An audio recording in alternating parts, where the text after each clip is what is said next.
안녕하세요. 저는 50대 여자이자 이혼의 아픔을 2번이나 겪은 돌싱입니다. 배우자는 끼리끼리 만나는 거라고들 하지만 저는 조금 억울해요. 사랑에 속은 것이기 때문에 이렇게 된 거거든요. 여하튼 배우자 복이 없는 제 이야기를 몇 자 적어보도록 하겠습니다. 제 첫 번째 남편은 바람 피우다가 걸려서 이혼했습니다. 그이가 한번 봐달라고 해서 꾹 참고 한 번은 그냥 넘어갔었는데 개벌은 남 못 준다고 이후에도 바람을 피우더라고요. 그걸 옆에서 보면 아주 미쳐버립니다. 저와 같이 배우자의 외도를 알게 된 분들은 잘 아시겠죠? 정말 더럽고 추잡스러운 놈이랑은 단 하루도 못 살겠더라고요. 그래서 소송으로 이혼을 하게 되자 속이 다 시원했습니다. 전 남편이 눈에서 보이지 않자 상처는 치유가 됐고 분노할 일이 없어 평범한 일상을 지낼 수 있었어요. 그런데 남자에게 크게 뒤통수를 맞아서 그런지 다시 남자를 만나는 게 두려웠습니다. 이혼 후 8년가량을 솔로로 지냈어요. 주변에서 괜찮은 이혼남을 소개시켜주겠다며 억지로 자리에 나간 적은 여러 번 있었는데 다 그놈이 그놈으로 보이더라고요. 그래서 몇 번 만나다가 모두 짧은 인연으로 끝이 났답니다. 그렇게 마음에 들지도 않은 남자들만 만나다가 어느 날 회사 사람들과 회식하던 중 옆 테이블 일행인 남자가 저에게 접근하더군요. 사람들이 모두 빤히 보고 있는데 자신감 넘치는 말투로 저에게 첫눈에 반했다고 말하는 겁니다. 제 나이 50이 되도록 이런 식으로 고백을 받아보기는 처음이어서 신기하게 남자를 올려다봤습니다. 그는 제 얼굴을 다시 보더니 똑같은 말을 다시 하더군요. 너무 미인이십니다. 아름다우세요. 제가 그쪽과 꼭 식사를 한번 하고 싶습니다. 연락처 좀 알려주세요. 저 아무한테나 이런 사람 아니고요. 생애 처음으로 처음 본 여자한테 고백하는 겁니다. 아, 네. 고맙긴 한데 제가 남자 만날 생각이 없어서요. 죄송합니다. 그 생각이 생기도록 해드리겠습니다. 딱 한 번만 기회를 주세요. 부탁드립니다. 아, 이거 참 별일이네. 그럼 딱 한 번만 식사하도록 할게요. 연락처 알려드릴 테니까 다음에 봬요. 네, 고맙습니다. 나중에 꼭 데이트해 주세요. 순식간에 일어난 일이라 연락처를 넘겨주고도 제가 무슨 짓을 한지 모르겠더라고요. 마치 뭔가에 홀린 듯이 본능적으로 행동한 것 같았죠. 제 직장 동료들은 그 남자와 잘해보라는 조언을 해줬습니다. 인물도 좋고 명함을 보니 사업체를 운영하는 오너 같으니 만나지 말아야 할 이유가 없다면서 열렬히 응원해 주더라고요. 그래서 며칠 뒤 그에게 연락이 와서 고급 식당에 가서 함께 식사하게 됐습니다. 멋들어진 조명 아래서 봤더니 그 남자의 얼굴이 더욱더 멋있게 보였고 친절하고 매너 있는 손짓과 행동이 빛을 발했습니다. 어느새 저도 모르게 마음이 넘어가 버려서 이 남자와 연애를 해야겠다는 확신이 들었답니다. 식사를 마치고 디저트 겸 커피를 마시러 카페로 갔다가 극장까지 가서 영화 한 편을 보게 됐어요. 그와 같이 있는 시간 내내 기분이 좋아서 날아갈 것만 같더라고요. 제가 다시 사랑에 빠질 거라고는 상상도 못했는데 이렇게 운명적으로 찾아온 사랑에 홀려버린 저는 정신을 차리지 못할 지경으로 빠져버렸습니다. 그날 밤 남자가 저를 집 앞까지 데려다주고 사귀자는 말을 했는데 저는 괜히 튕겼다가는 영영 못 볼 것 같아서 바로 좋다고 대답했어요. 그래서 저희 두 사람은 20대 청춘 못지않은 50대의 연인이 됐습니다. 그와 데이트를 매일 하다가 문득 그 남자가 일하는 사무실에 구경을 가고 싶었습니다. 제가 열정적으로 일하는 남자의 모습에 매력을 느낀다고 하니 그이가 늦은 밤에 저를 데리고 자기 회사 사무실에 데려갔어요. 자연스럽게 사무실 문을 열었는데 엄청나게 넓은 공간이 눈에 들어왔죠. 많은 직원들의 정돈된 책상이 보였고 대표실까지 보였죠. 그이는 대표실의 문을 열며 자기 명패와 선반 위에 올려진 많은 상장들을 일일이 소개하며 자기가 어떤 일을 하는지 설명해 줬습니다.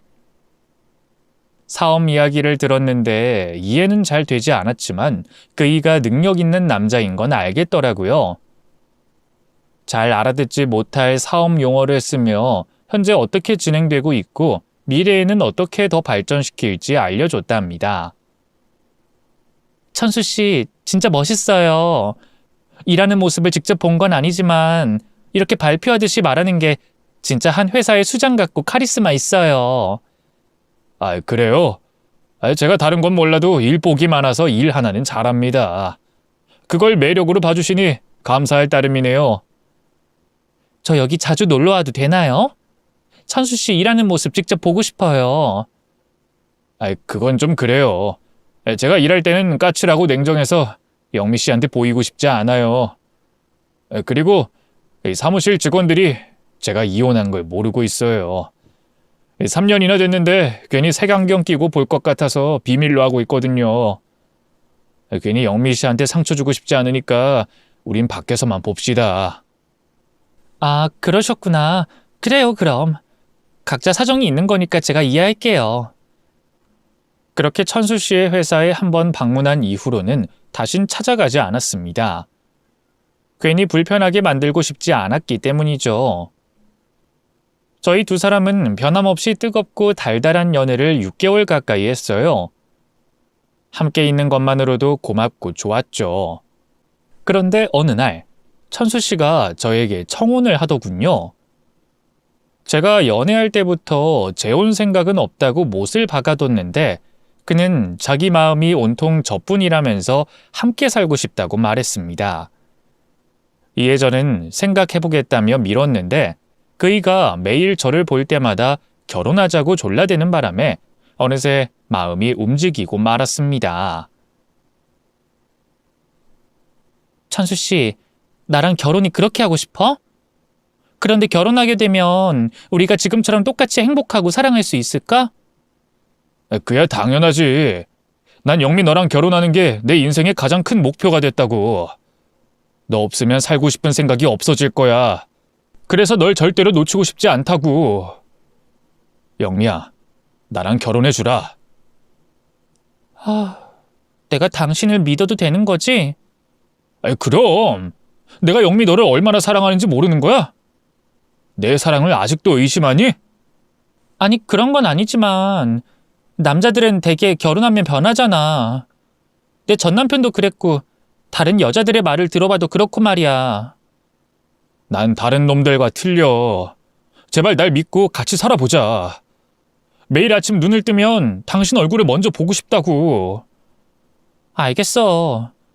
당신이 그렇게 간절하게 바라니까 내가 거절을 못하겠네. 우리 결혼해보자. 그이가 그렇게 진심으로 고백하고 설득하니 저는 알겠다고 대답하고 말았습니다.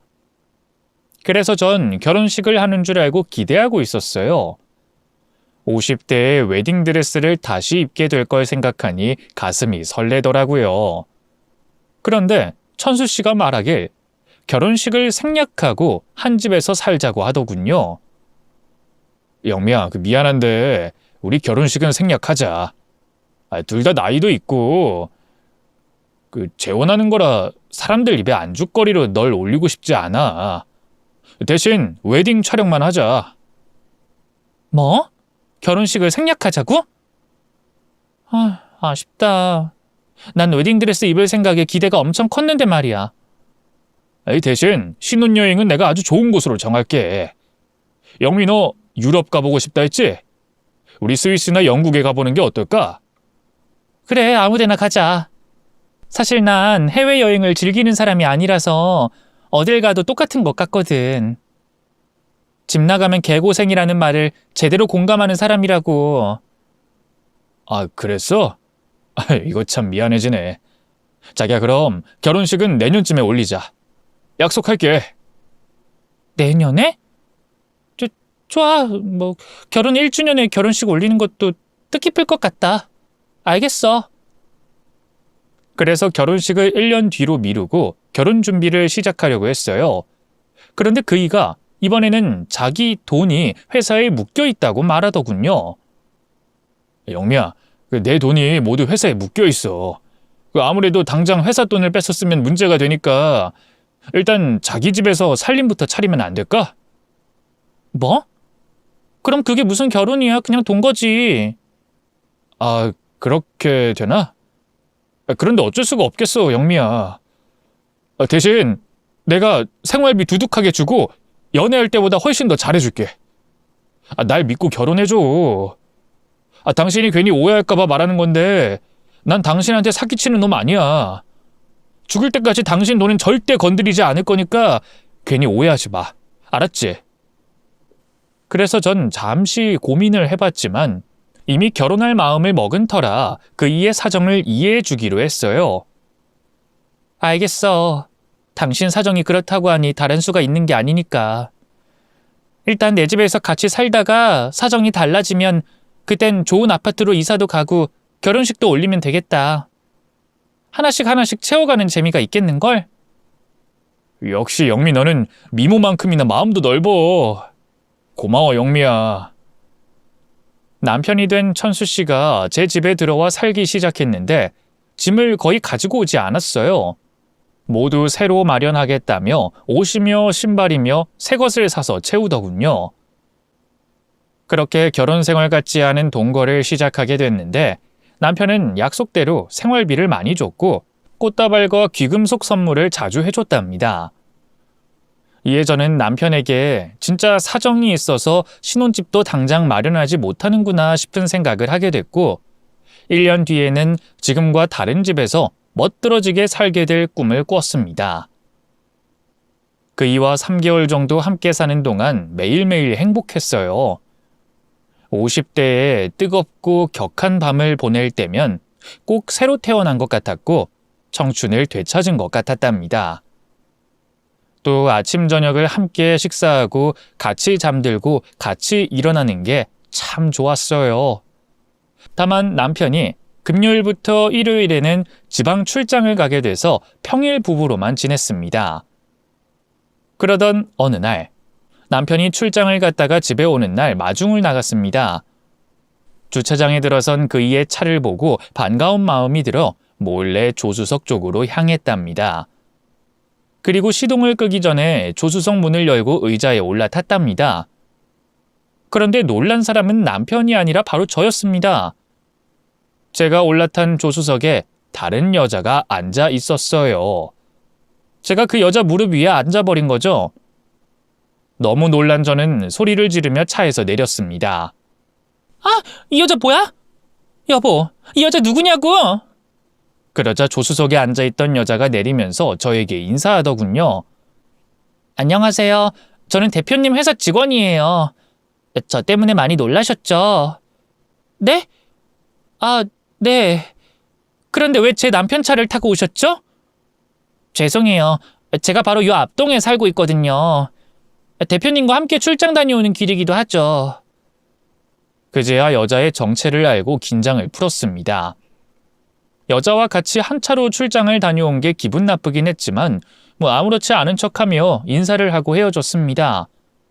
그리고 남편에게 화를 냈어요. 당신, 출장을 저 직원이랑 단둘이 다녀온 거야? 아니, 다른 직원들은 차가 있는데 저 여직원만 차가 없어서 내가 태우고 온 거야.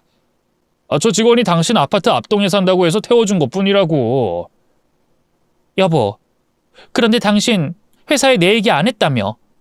저 여자는 내가 당신 마누라인 걸 어떻게 아는 거지? 이 사람아, 방금 당신이 호들갑 떨면서 날 불렀잖아. 여보라고 부른 거 기억 안 나? 그래서 대충 눈치챘나 보지. 아, 그렇구나. 내가 정신이 없어서 무슨 말인지 기억이 안 나네. 하여튼 앞으로는 조수석에 여자 앉히지 마. 나만 탈 수 있는 자리라고. 알겠어. 대단한 부탁도 아닌데 당연히 들어줘야지. 여보, 3일 만에 보네? 그 사이 당신 더 예뻐진 거 알아?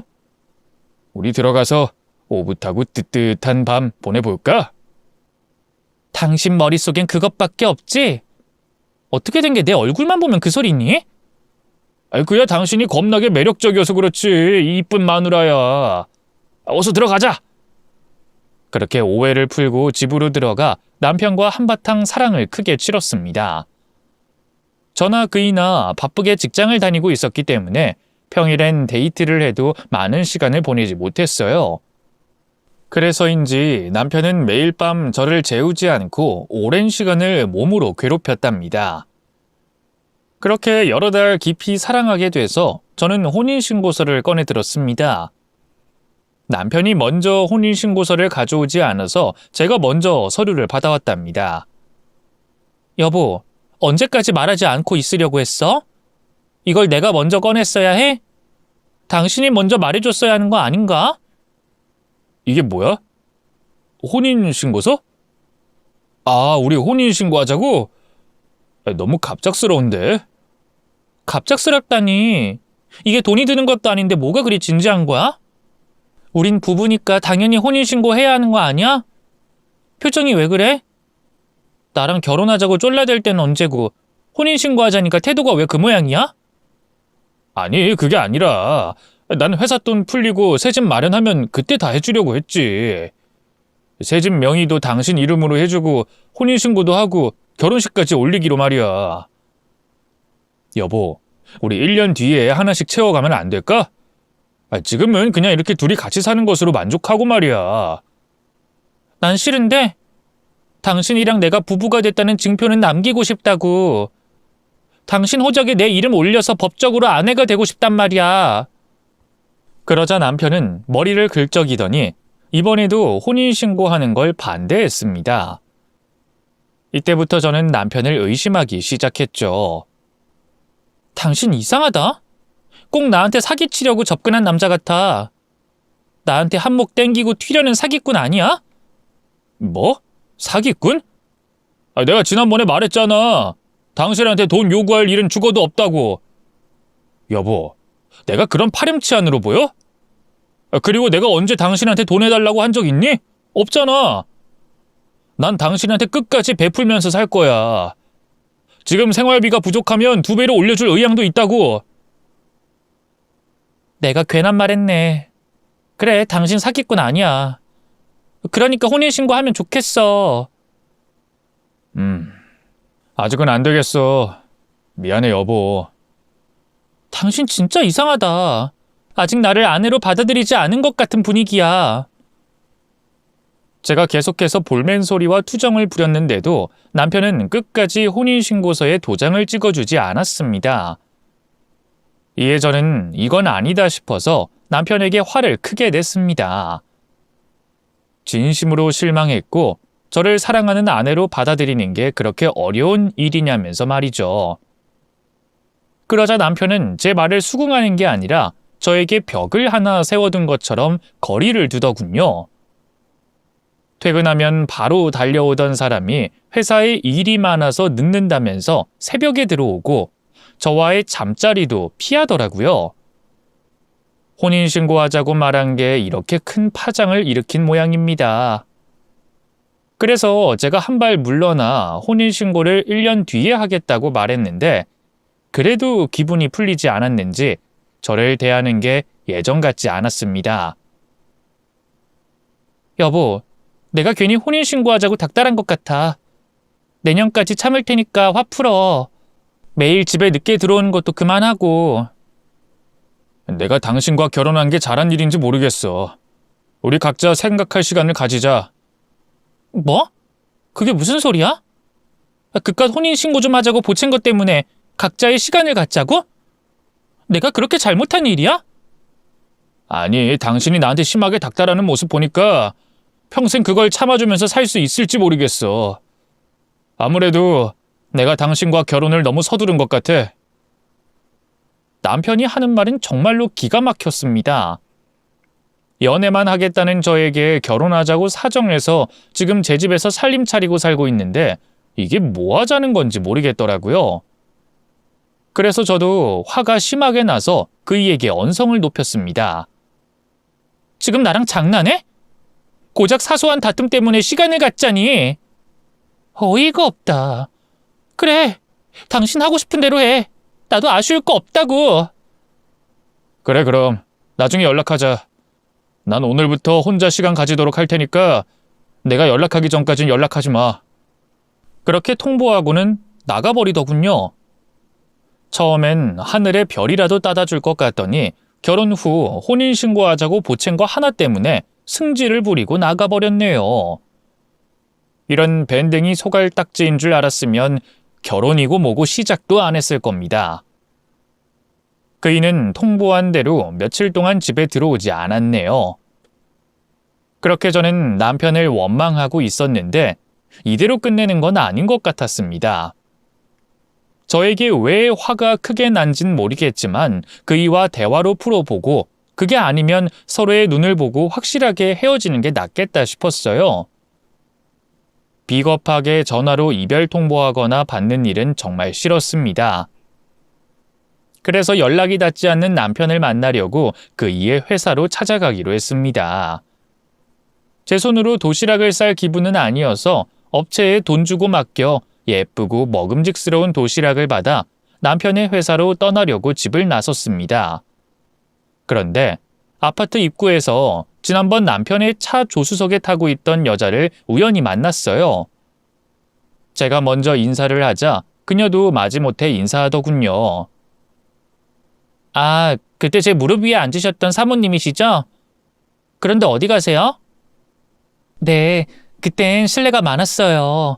지금은 남편 회사에 찾아가려고요. 저희가 좀 다퉈서 화해할 필요가 있거든요. 그런데 그쪽은 왜 회사 안 가고 여기 계세요? 아, 저는 그 회사 그만뒀어요. 그리고 사모님, 회사는 찾아가지 않는 게 좋을 텐데. 네? 왜요? 제가 제 남편 회사 가는 게 이상한 일인가요? 말씀을 이상하게 하시네? 제 말대로 하시는 게 속이 편하실 텐데. 뭐 가시겠다면 말리진 않을게요. 그럼 조심히 가세요. 그 여자의 이상한 말과 태도에 기분이 나빴습니다. 속으로 저런 년이 다 있나 싶은 생각이 들었죠. 어쨌든 그 여직원을 무시해버리고 남편의 회사로 향했습니다. 그이와 연애할 때 한번 찾아간 적이 있으니 거기에 있을 거라 확신하고 택시를 타고 떠났답니다. 이윽고 남편 회사에 도착한 저는 초인종을 눌러 남편의 아내라고 밝혔습니다. 그러자 직원은 의심 하나 없이 문을 열어주더군요. 넓은 사무실에 있는 직원들은 모두 일하느라 정신이 없어서 저에게 시선을 주지 않았어요. 그래서 남편 개인 사무실까지 걸어가서 노크했답니다. 그러자 들어오라는 목소리가 들려서 또 문을 열고 들어갔어요. 남편 이름이 새겨진 명패 뒤로 그이가 의자에 등만 보이게 하고 앉아있더군요. 여보, 아직도 화났어? 당신이 왜 그렇게 화나는진 모르겠지만 일단 대화나 나눠보자. 밥 사왔으니까 이것 좀 들어. 그러자 남편이 의자를 돌리며 모습을 드러냈습니다.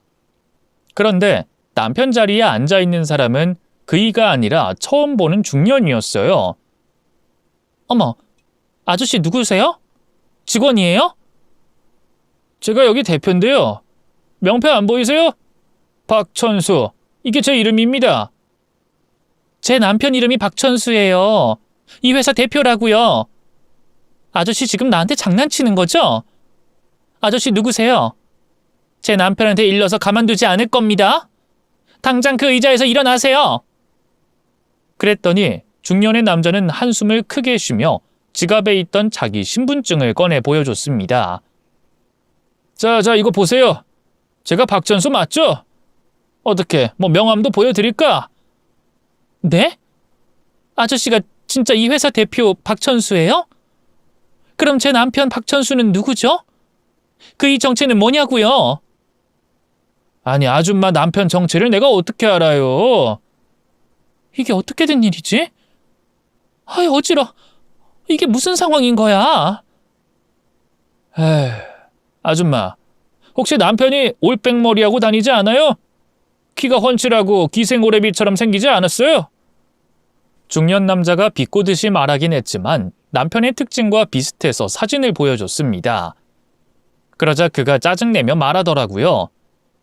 하씨, 이 새끼가 또 나를 사칭하고 있네. 이봐요, 이 남자 순 사기꾼이에요. 나랑 이름 같은 걸 이용해서 자기 이 회사 대표라고 하면서 여자 엄청나게 꼬셨다니까요. 그걸 제가 어떻게 하냐고요? 그 여자들이 이 사진 속 박천수 찾겠다고 여길 왔었으니까. 도대체 몇 명째야? 이젠 좀 잠잠하다 싶더니 또 사칭하고 다니네. 네? 제 남편이 사칭범에다 여길 찾아온 남편의 여자가 한둘이 아니라고요? 그거 정말이에요? 그렇다니까요. 내가 하도 열받아서 경찰에 신고했더니 뭐 저한테 금전 피해를 준 게 아니기 때문에 처벌하는 게 어렵다고 이놈이 그냥 풀려 나왔다니까요. 내가 피해본 건 크게 없지만 이 또라이가 왜 제 회사 대표라고 사칭하는지 모르겠어요. 아니지. 그냥 허세 떨어서 여자 꼬시려고 구라친 거겠죠. 여하튼 아줌마도 정신 차리세요. 이런 덜 떨어진 놈이랑 계속 붙어먹다간 아줌마 인생도 망치고 말 겁니다. 아시겠어요? 저는 큰 충격을 받고 집으로 돌아왔습니다. 이름을 속인 것도 아니고 매달 생활비도 많이 주던 그이가 직업을 왜 속였는지가 궁금했어요. 사업가가 아니어도 그를 사랑했을 텐데 왜 그랬는지 이해가 전혀 되지 않더라고요. 그래서 전 남편의 모든 걸 깊이 파고 들어가서 진짜 정체를 밝혀보기로 결심했습니다. 끝낼 때 끝내더라도 이 찝찝한 기분으로 끝내기엔 제가 허락할 수 없었답니다. 그러다 집 앞에서 만났던 여직원이 떠올랐어요. 저에게 의미심장한 말을 하며 남편 회사에 가지 않는 게 좋다고 말한 여자 말이죠. 그래서 무작정 아파트 단지 안에서 그 여자를 찾으려고 돌아다녔습니다.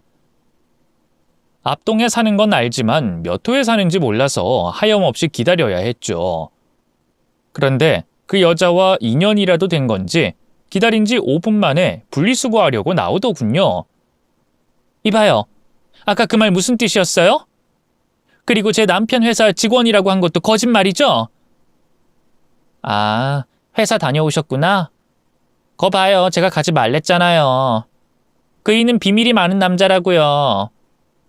비밀이 아니라 거짓말이죠. 그쪽은 제 남편과 무슨 사이인가요? 솔직하게 대답해줘요. 저요? 댁이 만나기 전에 사귀던 여자친구였어요.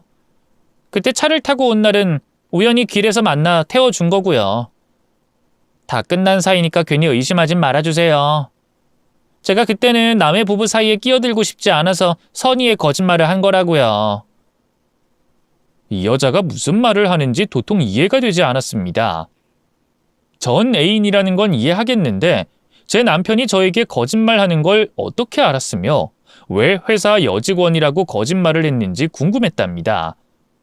그래서 물었어요. 그럼 그쪽도 제 남편 사귈 때 거짓말 당했나요?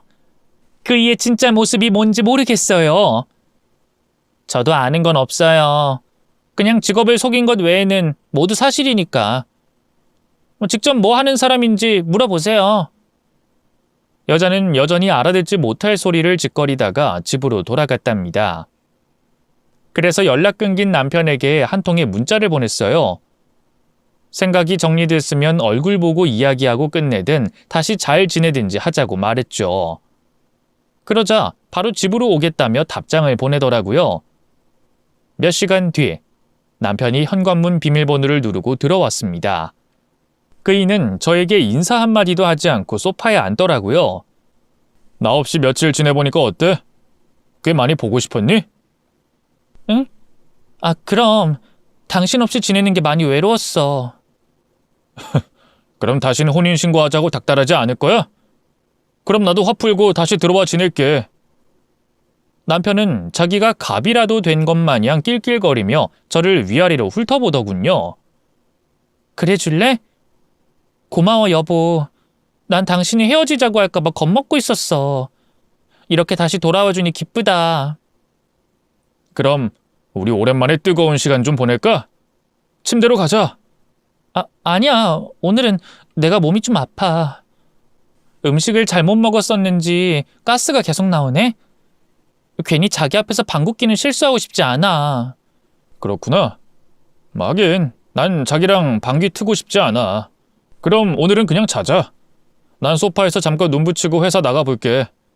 요즘 일이 부쩍 늘어나서 눈 뜰 새 없이 바쁘거든. 남편은 제가 회사에 다녀온 사실을 모르고 있어 뻔뻔하게 회사 이야기를 하더니 소파에 들어 눕더라고요. 저는 안방에 들어가 자는 척하며 그이가 움직일 때까지 기다렸습니다. 그러자 두어 시간이 지났을 무렵 옷을 챙겨 입는 소리가 들리더라고요.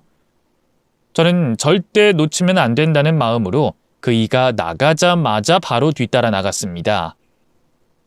모자를 눌러 쓰고 마스크까지 쓰고 007 작전처럼 미행을 했어요. 한참 동안 차를 타고 달린 남편이 도착한 곳은 한 아파트 단지 아니었습니다. 그이가 주차하는 걸 보고 저도 근처에 주차를 하고 뒤따라갔어요. 그리고서 남편이 아파트 1층의 현관문을 열고 들어갔죠. 이건 누가 봐도 살림집이었는데 왜 그이가 거길 들어갔나 싶더라고요. 저는 그이의 모든 걸 밝히고 끝장낼 각오를 하고 있었기 때문에 바로 초인종을 울렸습니다. 그러자 바로 남편이 현관문을 열어주더군요. 제 얼굴을 본 남편은 눈을 크게 뜨며 놀랐답니다. 아니, 당신이 여길 어떻게 알고 온 거야? 여보, 나가서 이야기하자. 나가긴 어딜 나가? 비켜봐. 들어가서 확인할 게 있으니까. 저는 남편을 밀치고 집 안으로 들어갔습니다. 거실에 있던 남편의 상간녀가 눈에 들어왔어요.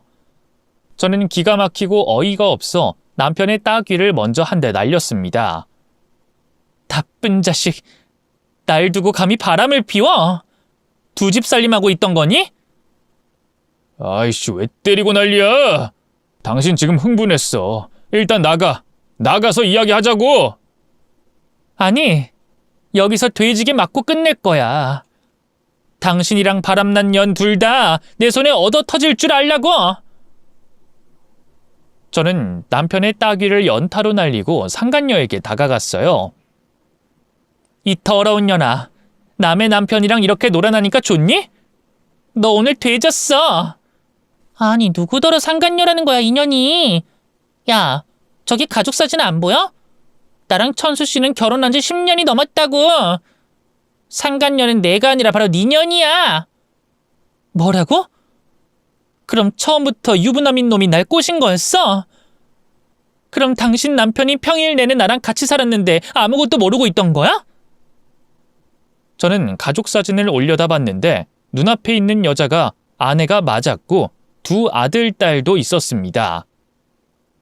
다행히 자식들이 어린이집에 가 있는 시간이어서 애들 앞에서 쌈박질을 하지 않아도 됐네요. 여하튼 저는 이해할 수 없는 게 한둘이 아니어서 남편과 본처에게 계속해서 물었습니다. 이봐, 당신들 뭐야?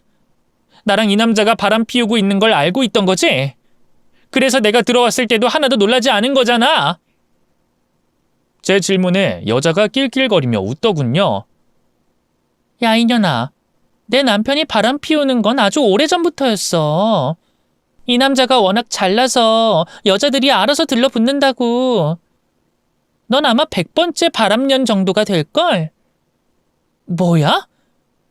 당신은 남편이 바람 피우는 게 아무렇지가 않은 거야? 그걸 자랑이라고 웃으면서 말해? 뭐 어때? 우리 부부는 서로 즐기면서 살고 있어. 나도 자유롭게 남자 만나고 이 남자도 너 같은 멍충이들만 골라서 만나고 있지. 그런데 내 남편 시력이 많이 떨어졌나 보다. 아니면 여자 보는 눈이 좀 바뀌었나 봐. 어떻게 이런 주름이 짜글짜글한 년하고 살림을 차렸지? 여보, 말해봐. 인연에 어디에 반한 거야? 당신도 참 별걸 다 묻네. 그냥 밤일 잘해서 살림까지 차린 거야. 뭐 특별한 이유가 뭐가 있겠어? 한 1년 데리고 살고 버리려고 그랬는데 일이 틀어지고 말았네. 두 년놈은 맞바람을 피우는 또라이 부부였습니다. 아무렇지 않게, 아니 아주 자랑스럽게 많은 이성들과 어울리고 있다는 말을 실컷 떠들어댔습니다. 저는 이런 개막장 부부는 처음 봐서 턱이 빠지도록 입을 벌리고 한참 동안 놀란 표정으로 가만히 서 있었습니다. 그러자 남편이 저에게 말했어요. 야, 다 알았으면 그냥 나가라. 조금 더 가지고 놀다가 버리려고 했는데 걸려버렸으니 별 수 없잖아. 나이 먹은 년이 잘 익었다고 해서 만나봤는데 그렇게까진 좋진 않더라. 뭐야 이 새끼야? 잘 익었다고? 이런 개 미친 자식. 너 내가 가만 안 둘 거야. 사기죄로 콩밥 먹게 해주겠다고? 사기라니. 내가 너한테 금품을 받은 적이 있니? 이년아, 내 직업 변호사야. 난 법의 테두리에서 아주 조심히 여자랑 놀아난다고. 그리고 이어서 남편의 본처가 덧붙여 말하더군요. 이년아, 네가 고소하면 내가 가만히 있을 것 같니? 상간녀로 손해배상 때려버려서 니년한테 돈 뜯을 수 있다고. 그러니까 뭐가 옳은지 어떻게 끝내야 할지 잘 생각해봐. 조용히 뒤로 돌아서 현관문으로 나가면 아무 일도 없을 거야. 이것들 진짜 삭막하고 무서운 년놈들이네. 지 남편이 바람을 피웠는데 하하호호 웃으면서 날 상간녀로 고소하겠다고? 니들이 자신만만해하고 있는 것 같은데 난 분노를 조금도 표출하지 않았어. 날 가지고 논 벌 지금부터 받게 될 거야. 이 씹어먹어도 시원찮을 또라이들아. 저는 집안에 몽둥이로 쓸만한 게 있는지 살펴봤어요. 거실 모퉁이에 야구방망이와 글러브가 있더군요. 그이가 취미가 야구라고 했던 기억이 나면서 어떻게 두 년놈을 조져버릴지 결심이 섰습니다. 저는 야구방망이를 들고 두 년놈을 향해 분노의 힘을 담아 휘둘렀습니다. 이윽고 두 년놈의 입에서 비명소리가 터져나왔고 저를 피하느라 집안을 뛰어다녔습니다. 하지만 도망가봤자 집구석이기 때문에 끝까지 방망이를 휘둘러 제대로 몽둥이 찜질을 해줬어요. 남편은 팔다리와 몸뚱이를 흠씬 얻어맞자 거실 바닥에서 대굴대굴 구르며 앓는 소리를 냈고 본처는 그 사이에 안방으로 피신했는데 제가 야구방망이로 문손잡이를 내리치면서 스르륵 하고 문이 열렸답니다. 그래서 본처를 향해 휘두른 야구방망이가 제대로 적중해 면상과 몸뚱아리를 맞췄고 곡소리가 나면서 살려달라고 애원하기 시작했어요. 이봐요 아줌마. 제 남편이랑 둘이 재미 봤으면 됐잖아요. 아니 제 남편이 마음에 들면 계속 연애하세요. 난 상관하지 않을게요. 이 또라이 년 말하는 것 봐라. 내가 지금 네 남편이랑 헤어져서 화가 난 줄 아니? 네 남편 놈에게 속아 넘어가 살림 차리고 내 마음 다 줘서 억울해서 이러는 거라고. 너나 저 자식이나 똑같은 종자니까 똑같이 돼지게 맞아봐. 난 오늘 니들을 지옥으로 보내버릴 거야. 그래서 전 계속해서 야구방망이를 휘두르며 본처를 반송장으로 만들었고 거실 바닥에 구르고 있는 남편을 속 시원하도록 매질했답니다. 제 몸의 힘이 다 빠져나갈 때까지 끝장을 봤죠. 두 년놈은 아프다는 비명만 지를 뿐 자기들이 무슨 잘못을 저질렀는진 하나도 느끼지 못했답니다. 남편은 바닥에 누워 저를 올려다보며 볼멘 소리를 하더군요. 당신 도대체 이렇게까지 하는 이유가 뭐야? 내가 뭘 뺏은 것도 아니고 그냥 연애하다가 같이 산 거 아니야. 남녀가 서로 좋아서 같이 살았으면 됐지. 왜 이렇게 광분하고 그러냐고. 뭐 내가 유부남인가?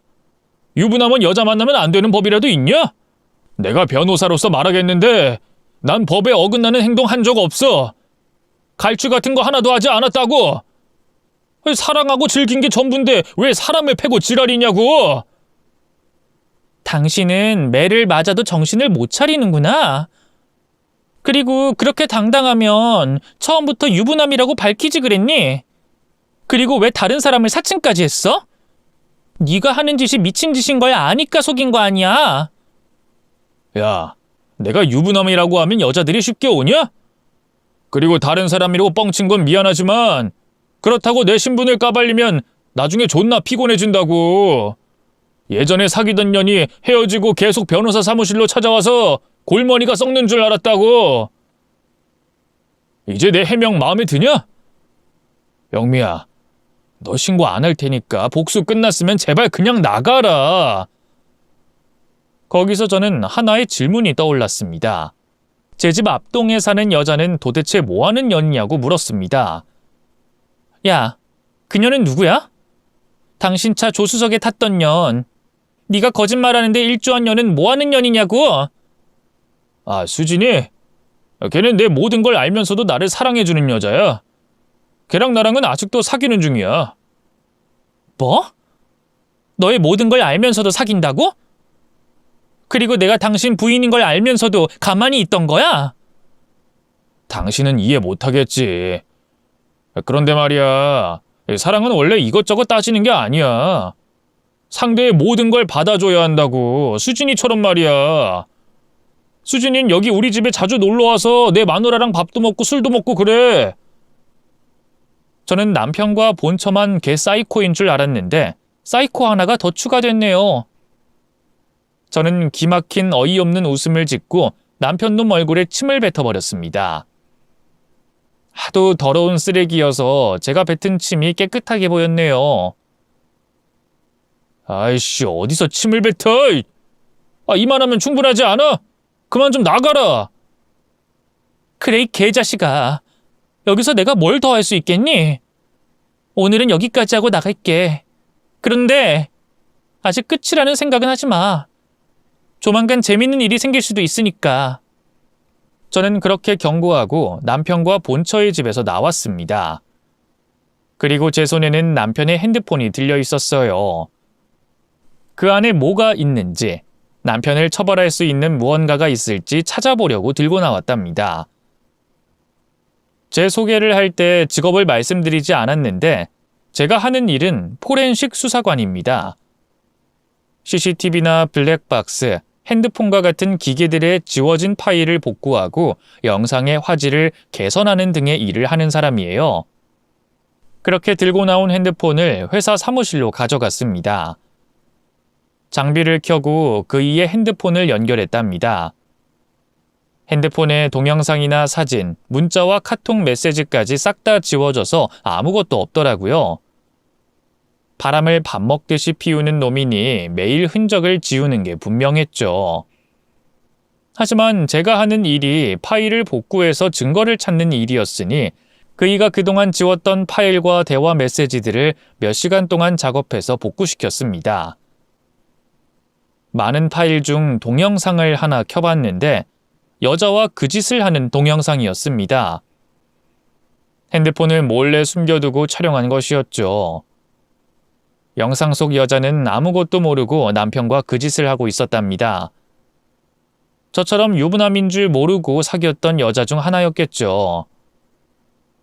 이어서 다른 영상을 돌려보고 있었는데 모든 영상이 다 그런 것들이었습니다. 그러다 곧 동영상 속에 있는 저를 발견했습니다. 제 집에서 그이와 사랑을 나누는 영상이었어요. 저는 충격을 받아 온몸이 사시나무처럼 떨렸답니다.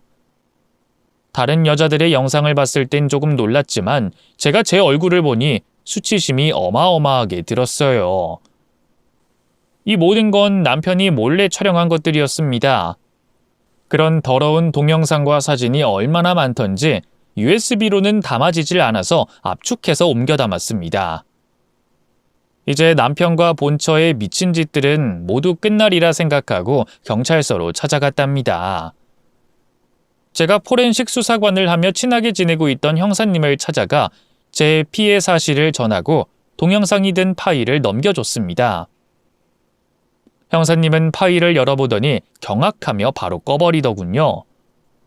이 영상을 찍은 놈이 누구냐면서 바로 체포영장과 압수수색을 발부받아서 집안에 동영상을 따로 보관하는지 확인하겠다고 했습니다. 그래서 제가 아주 친절하게 그놈이 사는 집까지 안내해주겠다고 대답했어요. 이윽고 압수수색 영장이 발부되자 저와 형사님들이 같이 승합차에 올라 남편이 사는 집으로 향했습니다. 아주 빨리 달려서 1시간도 걸리지 않았죠. 형사들이 들이닥친 걸 알면 증거를 없애려고 시도하거나 도주 시도를 할 수가 있어 저에게 앞장서서 문을 열어달라고 지시하더군요. 저는 초인종을 누르고 본처에게 두고 온 물건이 있다고 말했습니다. 저 이 집에 두고 온 게 있어요. 잠깐 문 좀 열어주세요. 또 너냐? 꺼져. 또 들어와서 우리를 개패듯이 패려고? 야, 우리가 신고 안 해준 걸 다행으로 알아. 내 남편이 변호사라 일이 소문나서 좋을 게 하나 없어서 참는 거니까. 그러니까 그냥 좀 꺼져라. 내가 선물 받은 머리핀이 빠져서 그래요. 그것만 찾아서 나갈 테니까 문 좀 빨리 열어봐요. 더럽게 짜증나네. 알았어. 그럼 허튼 수작 부리지 말고 머리핀만 찾아서 나가라. 본처는 의심 하나 없이 바로 문을 열어주더군요. 그러자 형사들이 집안을 우르르 들어갔습니다. 남편과 본처에게 압수수색 영장을 보여주고 몸을 움직이지 못하게 붙잡았습니다. 뭐야? 압수수색이라니? 우리가 뭘 잘못했길래 이래? 야, 상간녀. 네가 무슨 짓을 꾸민 거야? 우리한테 뭘 덤태기 씌운 거냐고? 내가 경고했지? 니들 가만두지 않을 거라고. 내가 네 남편 핸드폰 슬쩍 들고 나왔어. 너 내 직업이 뭔지 모르지? 하긴 남편 놈한테도 그냥 회사원이라고 했으니 알 리가 있겠어? 난 포렌식 수사관이야. 니들이 핸드폰으로 무슨 짓 했는지 다 알아냈다고, 이 변태 새끼들아. 뭐야?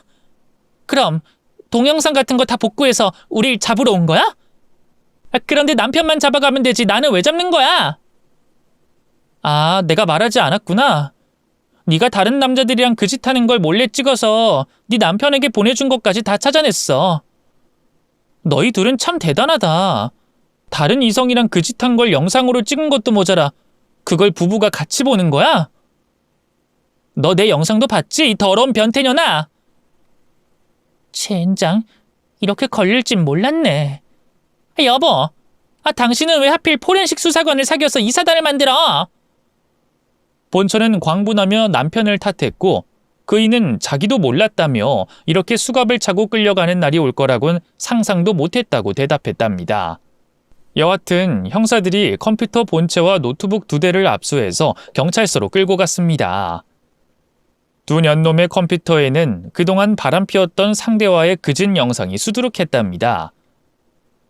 서로 바람피운 영상을 같이 보는 게 취미였다고 고백하는데 그걸 옆에서 직접 들으니 소름이 끼치더라고요. 이렇게 더러운 부부는 착취 및 불법 촬영으로 구속수사를 받게 됐습니다. 형사들은 제가 포렌식한 영상에 등장하는 피해자들에게 일일이 연락해서 피해 사실을 알렸고 모두 경찰서로 와서 강한 처벌 의사를 밝혔습니다. 그래서 두 년놈은 감옥에 가는 건 물론이고 남편은 변호사를 파면당했습니다. 오랜 감옥 생활을 하고 출소하게 돼도 변호사 일은 절대로 할 수 없게 된 거죠. 저를 가지고 놀았던 남편과 본처를 그렇게 생지옥으로 처박아 버리며 복수는 끝이 났답니다. 형사들이 말하길 제가 두 년놈의 범죄를 찾지 못했더라면 나중에 동영상이 유출돼서 큰일 날 뻔했다고 하더군요. 알고 보니 남편과 본처는 자기들이 찍은 영상을 온라인에서 비싼 가격으로 팔려고 계획을 세워뒀답니다. 제가 아무것도 모르고 남편과 헤어졌으면 제 얼굴이 나오는 영상이 인터넷에서 팔리다 못해 너도 나도 보는 영상이 될 뻔한 거였죠. 또 남편의 또 다른 상간녀 수진이라는 년은 감옥에 간 남편을 옥바라지 한다고 합니다. 정말 이해 불가한 또라이년 아닌가요? 저는 이토록 소름 끼치고 무서운 년놈들 때문에 한동안 공황장애를 앓게 됐답니다. 병원에 다니며 약을 먹으며 치료를 받고 지내는 요즘인데요. 이제 마음이 좀 가라앉아서 이렇게 사연의 글을 쓰게 됐답니다. 여러분, 세상에 다양한 사이코들이 많다는 건 다들 아시죠? 저도 사람 조심한다고 하는데 이런 일을 당했으니 갑자기 다가온 인연이 있으면 의심하고 조심히 만나시길 바랍니다. 제 치부를 드러낸 이야기니 저를 너무 나무라지 마시고 격려의 목소리를 높여주시길 바랍니다. 그럼 저는 여기서 인사드리고 물러갈게요. 끝까지 들어주셔서 감사합니다. 안녕히 계세요.